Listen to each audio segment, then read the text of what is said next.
السلام علیکم ورحمۃ اللہ۔ سورہ نساء مدنی صورت، چھٹے سپارے کا دوسرا رکوع، آیت نمبر 160۔ اعوذ باللہ من الشیطان الرجیم، بسم اللہ الرحمن الرحیم۔ فَبِظُلْمٍ مِّنَ الَّذِينَ هَادُوا حَرَّمْنَا عَلَيْهِمْ طَيِّبَاتٍ أُحِلَّتْ لَهُمْ وَبِصَدِّهِمْ عَن سَبِيلِ اللَّهِ كَثِيرًا۔ یہودیوں کے اسی ظلم کی وجہ سے اور بہت سے لوگوں کو اللہ کی راہ سے روکنے کی وجہ سے ہم نے ان پر کئی پاکیزہ چیزیں حرام کر دیں جو پہلے ان کے لیے حلال تھیں۔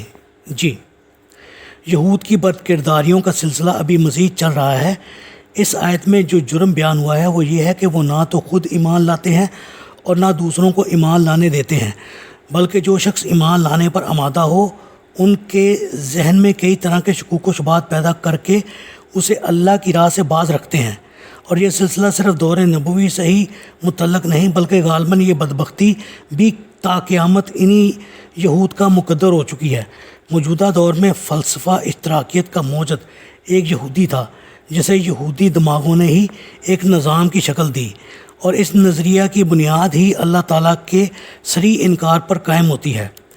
آج کا دوسرا گمراہ کن فلسفہ سمگنڈ فرائیڈ کا ہے، جس نے فحاشی اور بے حیائی کو انتہائی فروغ بخشا ہے، اور یہ فرائیڈ بھی بنی اسرائیل ہی کا ایک فرد ہے۔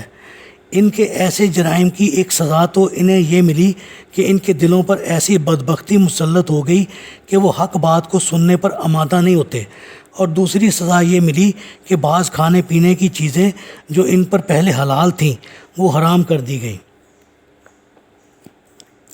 یہود کی باطنی خواستوں کے ذکر کے درمیان ان کی بددیانتی کا ذکر اس نسبت سے آیا ہے کہ ان دونوں کا منبع ایک ہے، وہ ہے تقوی کا فقدان۔ یعنی یہ لوگ اللہ تعالیٰ سے ایسے بے باک اور نڈر ہو گئے تھے کہ نہ وہ اللہ کے احکام بیان کرنے میں دیانت سے کام لیتے ہیں اور نہ ہی دوسرے لوگوں سے معاملات میں وہ دیانت کو ملحوظ رکھتے تھے۔ ان کے ذہن میں بس ایک ہی سودا سمایا ہوا تھا، وہ چونکہ انبیاء کی اولاد ہیں لہٰذا جو کچھ بھی وہ کر لیں دوزخ کی آگ ان پر حرام کر دی گئی ہے۔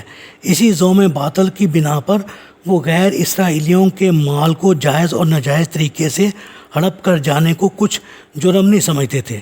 اللہ تعالیٰ سے دعا ہے اللہ تعالیٰ ہمیں ان خباثتوں سے دور رکھے اور ہمارا خاتمہ ایمان پر فرمائے، آمین۔